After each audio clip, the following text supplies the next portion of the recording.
Hello students, পালসার্স commerce ক্লাসে তোমাদের আরো একবার স্বাগত জানাই। আজকের ভিডিওতে তোমাদের ক্লাস 12 এর সেমিস্টার 3 এর যে ভ্যালুয়েশন অফ গুডউইল বলে চ্যাপ্টারটি আছে, সেই চ্যাপ্টারের কিছু নিউমেরিক্যাল কোয়েশ্চেন্স নিয়ে আলোচনা করব। তোমাদের এই চ্যাপ্টারের উপর থিওরিটিক্যাল কোয়েশ্চেন্স এমসিকিউ কিরকম ভাবে আসতে পারে সেটা নিয়ে একটা বিস্তারিত ভিডিও আমি আগের ভিডিওতে আপলোড করেছি এবং অনেকেই সেটা দেখেছে। এবং এখনো যারা সেই ভিডিওটি দেখোনি তাদের কাছে রিকোয়েস্ট রইলো সেই ভিডিওটি তোমরা অবশ্যই দেখবে। ভিডিওটি থেকে তোমরা অনেকেই উপকৃত হবে, কেননা ওই ধরনের কোয়েশ্চেন্সই তোমাদের আগামী থার্ড সেমিস্টারে আসতে চলেছে। আর এই ভিডিও আজকে যেটা আপলোড করতে চলেছি এটা অনলি নিউমেরিক্যাল কোয়েশ্চেন্স নিয়ে ভ্যালুয়েশন অফ গুডউইল চ্যাপ্টারের, এবং এই ভিডিওর ডেসক্রিপশন বক্সে আমি আগের ভিডিওগুলোর লিংক দিয়ে দেবো। তোমরা এখনো যারা আগের ভিডিওগুলো দেখোনি অবশ্যই কিন্তু দেখে নেবে। আজকের এই ভিডিওতে আমি মোটামুটি 10টা বিভিন্ন টাইপের ভ্যালুয়েশন অফ গুডউইলের উপর 10টা বিভিন্ন টাইপের কোয়েশ্চেন সেট করেছি, নিউমেরিক্যাল প্রবলেম, এবং সেগুলোকে কত সহজে খুব তাড়াতাড়ি আমরা উত্তর দিতে পারবো সেই ব্যাপারগুলো ডিটেলসে তোমাদের বলবো। ফার্স্ট অফ অল, দেখো এখানে একটা কোয়েশ্চেন আমি তোমাদেরকে সেট করেছি, যেখানে দেখতে পাচ্ছ 1 নম্বর কোয়েশ্চেনে বলছে if average capital employed is 4,80,000। একটা কোম্পানির ক্যাপিটাল এমপ্লয়েড এর অ্যামাউন্ট হচ্ছে 4,80,000, মানে কোম্পানিটা 4,80,000 টাকা ইনভেস্ট করেছে। অ্যাভারেজ প্রফিট হচ্ছে 72,000, কোম্পানিটা অ্যাভারেজে 72,000 প্রফিট করেছে। And normal rate of return is 12.5%, আর কোম্পানিটার নর্মাল রেট অফ রিটার্ন হচ্ছে 12.5%।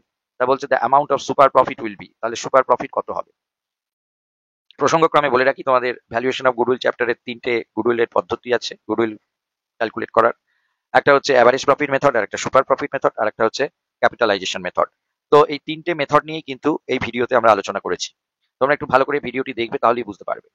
প্রথম কথা হচ্ছে, দেখো এখানে 4টে অপশন আমরা দিয়ে দিয়েছি। প্রথম কথা হচ্ছে, এখানে সলভ করতে গেলে আমাকে নর্মাল প্রফিটটাকে বার করতে হবে। নর্মাল প্রফিট মানে হচ্ছে এই ধরনের বিজনেসে কি প্রফিট হয়, এবং এই প্রফিটটা কি করে নর্মাল প্রফিট বার করি আমরা, যে ক্যাপিটাল ইনভেস্ট করেছি তার উপর নর্মাল রেট অফ রিটার্নটা চার্জ করে। তো এই অঙ্কে আমরা ক্যাপিটাল ইনভেস্ট করেছি 4,80,000 এবং নর্মাল রেট অফ রিটার্ন হচ্ছে 12.5%। তাহলে 4,80,000 এ 12.5% করলে আমরা যেটা পাবো সেটা হচ্ছে 60,000। তাহলে এই ধরনের বিজনেসে মোটামুটি এই কোম্পানিটা যে 4,80,000 টাকা ইনভেস্ট করেছে তার 12.5% অর্থাৎ 60,000 টাকা নর্মালি এই কোম্পানিটার প্রফিট করার কথা। কিন্তু কোম্পানিটা অ্যাকচুয়াল বা অ্যাভারেজ প্রফিট মেনটেন করছে কিন্তু 72,000। তাহলে আমি বলবো সুপার প্রফিটের ফর্মুলা হচ্ছে অ্যাভারেজ বা অ্যাকচুয়াল মেনটেনেবল প্রফিট, যেটা হচ্ছে 72,000, মাইনাস হচ্ছে নর্মাল প্রফিট, যেটা হচ্ছে 60,000। তো 72,000 থেকে 60,000 বাদ দিলে কোম্পানিটা যা প্রফিট করা উচিত তার থেকে বেশি যে প্রফিট করছে, that means 12,000, it will be the super profit. So correct answer is option B, 12,000 is the correct option. বোঝা গেছে? এরপরেও যদি তোমাদের কোনো কোয়েরিজ থাকে তাহলে আমার ডেসক্রিপশন বক্সে বা কমেন্ট বক্সে তোমরা লিখে জানাবে, আমি তোমাদের উত্তর দেওয়ার চেষ্টা করব। নেক্সট একটা অঙ্ক দেখো, বলছে fixed assets rupees 4 lakh, investment 80,000, current assets 2 lakh and current liabilities 1 lakh, then the amount of capital employed will be. একটা কোম্পানির ফিক্সড অ্যাসেটের পরিমাণ আছে 4 লাখ টাকা, ইনভেস্টমেন্ট আছে 80,000, কারেন্ট অ্যাসেট আছে 2 লাখ, আর কারেন্ট লাইবিলিটি আছে 1 লাখ। তাহলে বলছে এই কোম্পানির ক্যাপিটাল এমপ্লয়েডের অ্যামাউন্টটা কত হবে। এই কোম্পানির ক্যাপিটাল এমপ্লয়েড মানে হচ্ছে fixed asset plus current asset minus current liability. কিন্তু একটা জিনিস মনে রাখতে হবে, এক্সক্লুডিং কিন্তু ইনভেস্টমেন্ট। তো আমাদের এই অঙ্কে তাহলে ফিক্সড অ্যাসেট আছে 4 লাখ টাকা, ওকে, ইনভেস্টমেন্ট 80,000। এই ইনভেস্টমেন্টটা সাধারণত নেওয়ার কথা নয়, এই ইনভেস্টমেন্টটাকে আমি কেটে দিচ্ছি, ভুল করে নেওয়া হয়ে গেছে।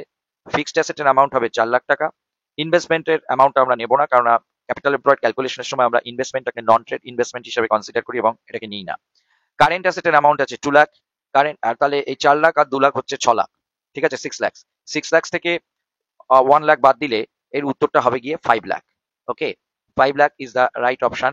তো এই প্রশ্নের উত্তর হবে গিয়ে 5 লাখ, অপশন বি। ঠিক আছে, এখানে আনসারটা ভুল দেওয়া হয়ে গেছে, যেহেতু 80,000 কে ইনভেস্টমেন্ট হিসেবে আমরা কনসিডার করেছি, কিন্তু ইনভেস্টমেন্ট অ্যাকচুয়ালি নন ট্রেড ইনভেস্টমেন্ট হয় এবং ইনভেস্টমেন্ট তো আমরা ক্যাপিটাল এমপ্লয়েড ক্যালকুলেশনের সময় নিই না। ক্যাপিটাল এমপ্লয়েড ক্যালকুলেট করার যে ফর্মুলা হচ্ছে সেটা হচ্ছে fixed asset plus current asset minus current liability. তো এখানে ফিক্সড অ্যাসেট 4 লাখ আছে, প্লাস কারেন্ট অ্যাসেট 2 লাখ আছে, দ্যাট মিনস 6 লাখ, আর সেখান থেকে কারেন্ট লাইবিলিটি 1 লাখ বাদ দিয়ে দিলে এখানে যেটা হবে অ্যামাউন্ট সেটা হবে 5 lakh, and option B is the right option. এরপরে কোয়েশ্চেনটা বলেছে the profit of the last 5 years are 40,000, 42,000, 48,000 and 25,000 and 36,000 respectively. 5 বছরের প্রিভিয়াস 5 ইয়ার্স এর প্রফিট দেওয়া আছে। বলছে the value of goodwill on the basis of 2.5 years purchase of average profit. আর গুডউইলের ভ্যালু বার করতে হবে অ্যাভারেজ প্রফিটের 2.5 ইয়ার্স। এক্ষেত্রে আমাদের সলিউশনটা দেখো, আমরা প্রথমে অ্যাভারেজ প্রফিট বার করব, কিছুই না, এই 5টা বছরের যে প্রফিট আছে সেগুলোকে প্রিভিয়াস 5 ইয়ার্স এর প্রফিট গুলোকে প্লাস করে 5 দিয়ে ডিভাইড করব। তো 40,000, 42,000, 48,000, 24,000, 36,000, যেহেতু 5টা বছর তাই এটাকে 5 দিয়ে ডিভাইড করেছি। যদি 4টে বছরের প্রফিট থাকতো তাহলে 4টে বছরের প্রফিটকে 4 দিয়ে ডিভাইড করে অ্যাভারেজ পেতাম। যদি 6টা বছরের প্রফিট থাকে তাহলে 6টা বছরের প্রফিটকে প্লাস করে 6 দিয়ে ডিভাইড করে অ্যাভারেজ পাবো। ঠিক আছে, যতগুলো প্রফিট নেব তত বছর দিয়ে এটাকে ডিভাইড করব। এবার কোনো বছরের প্রফিটের জায়গায় যদি লস থাকে তাহলে সেইটা এখান থেকে মাইনাস হয়ে যাবে। মানে ধরো 4টে বছরের মধ্যে 3টে বছরের প্রফিট আছে, একটা বছরের লস আছে, তাহলে 3টে বছরের প্রফিট থেকে যে বছরে লস হয়েছে সেই লসটা মাইনাস করব, করে টোটাল প্রফিট যেটা বেরোবে সেটাকে কিন্তু 4 দিয়ে ডিভাইড করব, নট যে 3 দিয়ে করব। ঠিক আছে, কি বললাম? 4টে বছরের প্রফিটের মধ্যে যদি 3টে বছর প্রফিট থাকে আর একটা বছর লস থাকে তাহলে 3টে বছরের প্রফিট থেকে লসটাকে মাইনাস করব, করার পরে যে প্রফিটটা থাকবে সেটাকে 4 দিয়ে ডিভাইড করব, করে আমরা অ্যাভারেজ প্রফিট পাবো। তো এখানে অ্যাভারেজ প্রফিট আমাদের বেরোচ্ছে 38,000। আর তারপরে গুডউইল, যত years purchase of average profit বলবে তত ইয়ার্স দিয়ে মাল্টিপ্লাই করে দিতে হবে। তো এখানে আমাদের সামসে বলেছে goodwill on the basis of 2.5 years purchase of average profit, তাই 38,000 যে অ্যাভারেজ প্রফিট বেরিয়েছে 2.5 দিয়ে মাল্টিপ্লাই করলে 95,000 will be the value of goodwill. তো এখানে তাহলে দেখা যাচ্ছে option D is the correct option, 95,000 will be the value of goodwill. এরপরে চলে যাই আমরা নেক্সট সামসে। নেক্সট সামসে দেখো বলা আছে the profit of A farm for the last 3 years were 25,000, 40,000 and 60,000 respectively. Last 3 বছরের প্রিভিয়াস 3 ইয়ার্স এর প্রফিট আমাদের বলে দিয়েছে। আর বলছে the value of goodwill of the farm on the basis of 2 years purchase of average profit. আগের মতনই 2 years purchase of average profit করতে হবে। তো এখানে 3টে বছরের প্রফিটকে আমরা জাস্ট পাশাপাশি লিখে 3 দিয়ে ডিভাইড করে অ্যাভারেজ প্রফিট ক্যালকুলেশন করেছি। দেখতে পাচ্ছ 25,000 প্লাস 40,000 প্লাস 60,000 পুরোটা ডিভাইডেড বাই 3, এটা করলে আসছে 41,667। এটা হচ্ছে আমাদের অ্যাভারেজ প্রফিট। আর গুডউইল বলেছে 3 years purchase of average profit, so goodwill will be 41,667 average profit into sorry, এটা তো 3 দিয়ে মাল্টিপ্লাই করতে হতো। যাই হোক, তো এইখানে আমরা তাহলে গুডউইলের ভ্যালুটা 2 years purchase of average profit করে দিচ্ছি।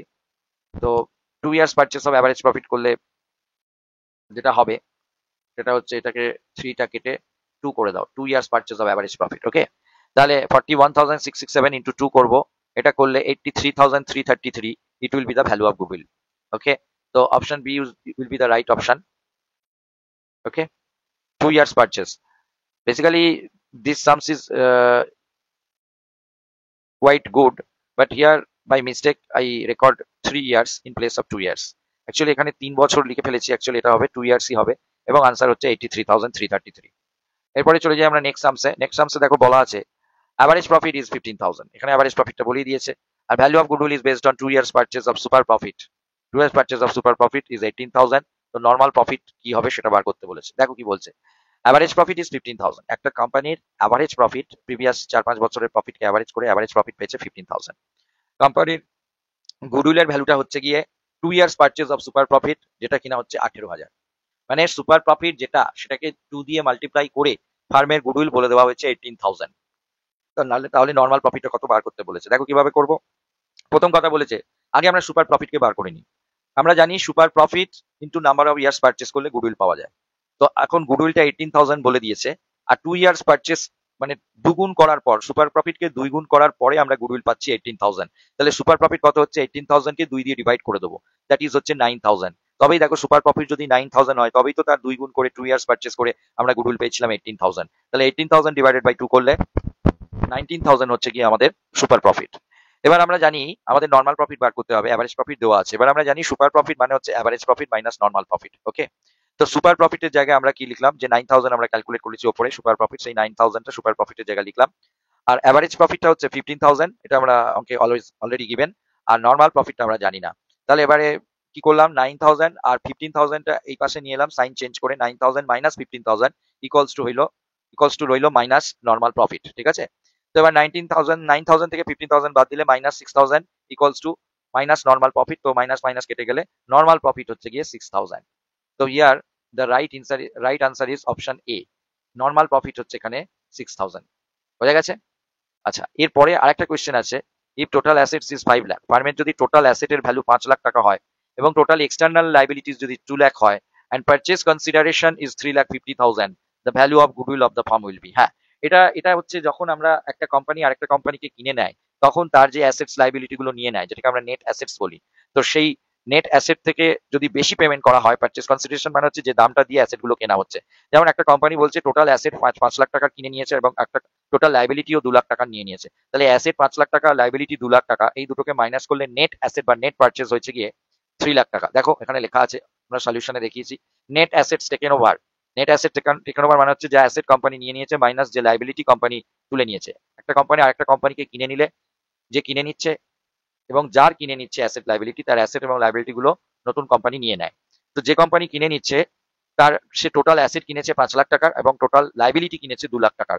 তো 5 লাখ টাকার অ্যাসেট যেমন কিনেছে তেমনি তো 2 লাখ টাকা তার লাইবিলিটি মেটাতে চলে যাবে। সুতরাং তার নেট অ্যাসেট যে কিনেছে সেটা হচ্ছে গিয়ে 3 লাখ, অর্থাৎ 5 লাখ থেকে 2 লাখ বাদ দিয়ে, টোটাল অ্যাসেট থেকে টোটাল এক্সটার্নাল লাইবিলিটি বাদ দিয়ে 3 লাখ টাকা হচ্ছে নেট অ্যাসেট। এবার দেখো ও তো নিচ্ছে তাহলে 3 লাখ টাকার সম্পত্তি, ঠিক কি না? কিন্তু পেমেন্ট করছে দেখো 3,50,000। পারচেস কনসিডারেশন মিনস আমরা যেমন বাজারে গিয়ে কোনো জিনিস কিনলে সেই বিক্রেতার থেকে, যার থেকে জিনিস কিনি, তাকে যেমন আমরা পেমেন্ট করি, যেটাকে আমরা প্রাইস বলি, এখানেও একটা কোম্পানি যদি আরেকটা কোম্পানির অ্যাসেট কিনে নেয়, লাইবিলিটি কিনে নেয়, তাহলে যে কিনে নিচ্ছে সে যে টাকাটা পেমেন্ট করবে ভেন্ডর কোম্পানিকে, বিক্রেতা কোম্পানিকে, সেই অ্যামাউন্টটাকে বলা হয় পারচেস কনসিডারেশন। তো এখানে আমরা দেখতে পাচ্ছি ও নিচ্ছে 3 লাখ টাকার জিনিস, নেট অ্যাসেট টেকেন ওভার করছে 3 লাখ টাকার, কিন্তু পেমেন্ট করছে দেখো বেশি, 3,50,000। তো যেটুকু এক্সট্রা পেমেন্ট করছে 50,000, সেটা ধরতে হবে ওই যে কোম্পানি অ্যাসেট লাইবিলিটি কিনে নিচ্ছে তার গুডউইল, অর্থাৎ ভেন্ডর কোম্পানির গুডউইল বাবদ এই কোম্পানি আরো 50,000 এক্সট্রা পে করছে। তাহলে এক্সেস পেমেন্টটাই হচ্ছে গিয়ে গুডউইল। বুঝে গেছে? তো বলছে so excess payment that is goodwill will be 3,50,000 থেকে 3 লাখ মাইনাস করে 50,000 হচ্ছে গুডউইল। তাহলে পারচেস কনসিডারেশন হচ্ছে 3,50,000, সেখান থেকে নেট অ্যাসেট টেকেন ওভারের ভ্যালু 3 লাখ বাদ দিলে যেটা পড়ে থাকছে সেই 50,000 টাকা হচ্ছে গিয়ে গুডউইলের ভ্যালু। নেক্সট দেখো আরেকটা বলেছে the average profit of the farm for last 5 years. Last 5 বছরের প্রফিটকে অ্যাভারেজ করে বলে দিয়েছে একটা কোম্পানির। লাস্ট 5 ইয়ার্স এর প্রফিট হচ্ছে গিয়ে, অ্যাভারেজ প্রফিট হচ্ছে গিয়ে 80,000 and the normal rate of return. আর বলছে যে এই ধরনের বিজনেসে নর্মাল রেট অফ রিটার্ন হচ্ছে 10%। মানে এই বিজনেসটা, এই ধরনের বিজনেসগুলো, সিমিলার ধরনের বিজনেসগুলো যে ক্যাপিটাল ইনভেস্ট করে তার 10% রিটার্ন পায়। এবার বলছে ইফ দ্য গুডউইল, কি বলছে, if the goodwill of the farm is 1 lakh at 4 years purchase of super profit, find out the capital employed of the firm। তাহলে ফার্মের ক্যাপিটাল এমপ্লয়েডটা কত হবে?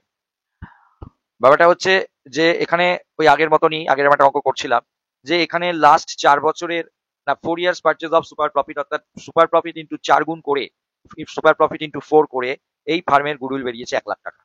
তাহলে সুপার প্রফিট কত হবে? 1 লাখ ডিভাইডেড বাই 4 করবো, 25,000 হবে। দেখো 25,000 সুপার প্রফিট হলে তবেই তো 4 গুণ করে, তবে তার 4 গুণ করে 1 লাখ টাকা হয়েছে গুডউইল, তাই না? তাহলে আমাদের এখানে সুপার প্রফিট হচ্ছে 1 লাখ বাই 4 করে হচ্ছে 25,000। এবার সুপার প্রফিট মানে আমরা জানি সুপার প্রফিটের ফর্মুলা হচ্ছে super profit equals to average profit minus normal profit. তো অ্যাভারেজ সুপার প্রফিটের জায়গায় দেখো আমরা কি করলাম, 25,000টা লিখলাম যেটা উপরে বার করেছি। অ্যাভারেজ প্রফিট 80,000 অলরেডি গিভেন, অঙ্কে দেওয়া আছে। তাহলে 80,000 মাইনাস নর্মাল প্রফিট, নর্মাল প্রফিটটাই আমাদের বার করতে হবে। তাহলে আমরা কি করলাম, 80,000 মাইনাস 25,000, এটা করলে আমরা পেয়ে যাব নর্মাল প্রফিট। নর্মাল প্রফিটটা এদিকে নিয়ে চলে এলাম, এটা মাইনাস ছিল প্লাস হয়ে গেল। আর 80,000টা যেমন ছিল ছিলই, 25,000টা এদিকে নিয়ে চলে গেলাম, মাইনাস হয়ে গেল। তো 80,000 থেকে 25,000 বাদ দিলে নর্মাল প্রফিট হচ্ছে 50,000। বোঝা গেল? তাহলে এই কোম্পানিটার নর্মাল প্রফিট হয়েছে 50,000। এখন বলেছে ক্যাপিটাল এমপ্লয়েড কত। এখন ব্যাপার হচ্ছে যে 55,000 টাকা প্রফিট করতে গেলে 10% রিটার্নে কত টাকা ইনভেস্ট করতে হবে, যেটাকে আমরা বলি ক্যাপিটাল এমপ্লয়েড। এটা করতে গেলে কি করতে হয়, ফর্মুলা হচ্ছে normal profit divided by rate of return. ফর্মুলাটা হচ্ছে normal profit 55,000 divided by rate of return হচ্ছে 10%। তো 55,000 ডিভাইডেড বাই 10% তোমরা ক্যালকুলেটরে করে দেখে নেবে, 5,50,000 হবে। ঠিক আছে? তার মানে তুমি দেখে বুঝতেই পারছো যে 5,50,000 টাকা যদি কেউ ইনভেস্ট করে, 5,50,000 টাকা যদি বিজনেস ইনভেস্ট করে, ক্যাপিটাল এমপ্লয়েড করে, ক্যাপিটাল এমপ্লয়েড মানে যে টাকাটা বিজনেসে ইনভেস্ট হয়েছে, তো 5,50,000 টাকা যদি ইনভেস্ট করে এবং তার 10% যদি নর্মাল প্রফিট হয়, তাহলে 5,50,000 10% 55,000 নর্মাল প্রফিট হবে, যেটা আমরা এখানে আগেই বার করেছি। ঠিক আছে? তাহলে এখানে option C is the right option, 5,50,000 capital employed হতে হবে। এরপরে আমরা পরের কোশ্চেনে চলে যাই। এটাও একটা খুব ভালো কোশ্চেন, যে ওয়েটেড অ্যাভারেজ প্রফিট কি করে বার করতে হয় গুডউইল ক্যালকুলেশনের সময়। তো বলছে দেখো net profit of A farm of last 3 years, last 3 years এর একটা ফার্মের লাস্ট 3 ইয়ার্স এর নেট প্রফিট বলছে 36,000, 48,000 আর 72,000। পরপর 3 বছরের লাস্ট 3 ইয়ার্স এর প্রফিট দিয়ে দিয়েছে। আর তোমাকে বলছে যদি ওয়েট গুলো 1 2 3 হয় পরপর, তাহলে what will be the weighted average. একটা কথা বলি, ওয়েটেড অ্যাভারেজ বার করার প্রসেস হচ্ছে প্রথম বছরে যে প্রফিট হবে সেটাকে 1 দিয়ে মাল্টিপ্লাই করবে, সেকেন্ড ইয়ারে যেটা প্রফিট হবে সেটাকে 2 দিয়ে মাল্টিপ্লাই করবে, 3 ইয়ার্সে যে থার্ড ইয়ারে যেটা প্রফিট হবে সেটাকে 3 দিয়ে মাল্টিপ্লাই করবে, 4 ইয়ার্সে যেটা প্রফিট হবে সেটাকে 4 দিয়ে মাল্টিপ্লাই করবে, এইভাবে 5 ইয়ার্স এর প্রফিটটাকে 5 দিয়ে মাল্টিপ্লাই করবে। এইভাবে আগে মাল্টিপ্লাই করতে হয়। তো এখানে যেহেতু 3টে বছর দেওয়া আছে, তাই ফার্স্ট ইয়ারের প্রফিট 36,000 ইন্টু 1 করেছি, সেকেন্ড ইয়ারের প্রফিট 48,000 ইন্টু 2 করেছি, থার্ড ইয়ারের প্রফিট 72,000 ইন্টু 3 করেছি। এই যে মাল্টিপ্লাই করে টোটাল করে যে টোটালটা এলো, সেটাকে আমরা যতগুলো ওয়েট দিয়েছি, যে প্রথম বছরের ওয়েট 1 দিয়েছি, দ্বিতীয় বছরের ওয়েট 2 দিয়েছি, তৃতীয় বছরের ওয়েট 3 দিয়েছি, তাহলে এই যে 1 প্লাস 2 প্লাস 3 ওয়েট গুলো যেগুলো দিয়েছি, 1 প্লাস 2 প্লাস 3, ফার্স্ট ইয়ারের ওয়েট 1, সেকেন্ড ইয়ারের ওয়েট 2, থার্ড ইয়ারের ওয়েট 3, এই ওয়েট গুলোকে টোটাল করে আমাকে ডিভাইড করতে হয়। ঠিক আছে, তো নিচে ওয়েট গুলো টোটাল করেছি 1 প্লাস 2 প্লাস 3, যেটা হচ্ছে গিয়ে 6। তাহলে 36,000 ইন্টু 1 হলো গিয়ে 36,000, 48,000 ইন্টু 2 হলো 96,000, আর 72,000 ইন্টু 3 হচ্ছে গিয়ে 2,16,000। পুরোটা ডিভাইডেড বাই টোটাল ওয়েট যেটা ছিল 6 দিয়ে ডিভাইড করেছি, করলে হচ্ছে 58,000। এই 58,000 ইজ দা ওয়েটেড অ্যাভারেজ। আমাদের এই প্রশ্নে জিজ্ঞেস করেছিল যে ওয়েটেড অ্যাভারেজের ভ্যালুটা কত হবে। ওয়েটেড অ্যাভারেজের ভ্যালু হচ্ছে অপশন সি, 58,000 হচ্ছে ওয়েটেড অ্যাভারেজ। এরপরে চলে যাবো আমরা নেক্সট কোয়েশ্চেনে, যেখানে বলছে the total capitalised value of A farm is 1 lakh. একটা ফার্মের টোটাল ক্যাপিটালাইজড ভ্যালু মানে হচ্ছে টোটাল ক্যাপিটাল, যেটাকে বলে ক্যাপিটাল এমপ্লয়েড বলতে পারো। তো একটা ফার্মের ক্যাপিটাল এমপ্লয়েড হচ্ছে 1 লাখ, অ্যাসেটস আর অ্যাসেটস 1,50,000 এর লায়াবিলিটি হচ্ছে। একটা কথা বলি, ক্যাপিটালাইজড ভ্যালু বলতে বোঝাচ্ছে যে কতটা ক্যাপিটাল ইনভেস্ট করা উচিত ছিল। একটা কোম্পানির ক্যাপিটালাইজড ভ্যালু মানে হচ্ছে অন দ্য বেসিস অফ রিটার্নের বেসিসে কোম্পানির কত টাকা ইনভেস্ট করা উচিত ছিল।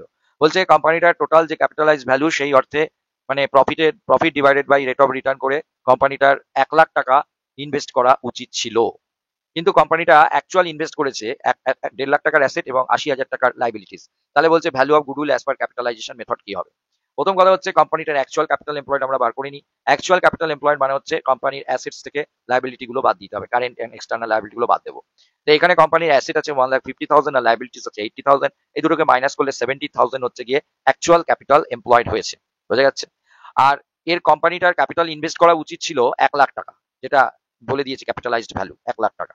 অ্যাকচুয়ালি কি গুডউইল ক্যাপিটালাইজেশন মেথডে গুডউইল মানে হচ্ছে আমার যে ক্যাপিটাল ইনভেস্ট করা উচিত তার থেকে কম ক্যাপিটাল ইনভেস্ট করি আমি, যেটুকু কম ক্যাপিটাল ইনভেস্ট করেছি সেইটুকুই হচ্ছে আমার গুডউইল। কি বলছি, ক্যাপিটালাইজেশন মেথডে এই অঙ্কটা আছে। ক্যাপিটালাইজেশন মেথডে গুডউইল ভ্যালুয়েশনের পদ্ধতি হচ্ছে আমি যে ক্যাপিটাল আমার ইনভেস্ট করা উচিত ছিল এই ধরনের বিজনেসে বা এই ধরনের প্রফিট করতে গেলে, আমার যে ক্যাপিটাল ইনভেস্ট করা উচিত ছিল তার থেকে আমি কম ক্যাপিটাল ইনভেস্ট করেছি, অ্যাকচুয়াল ক্যাপিটাল তার থেকে কম।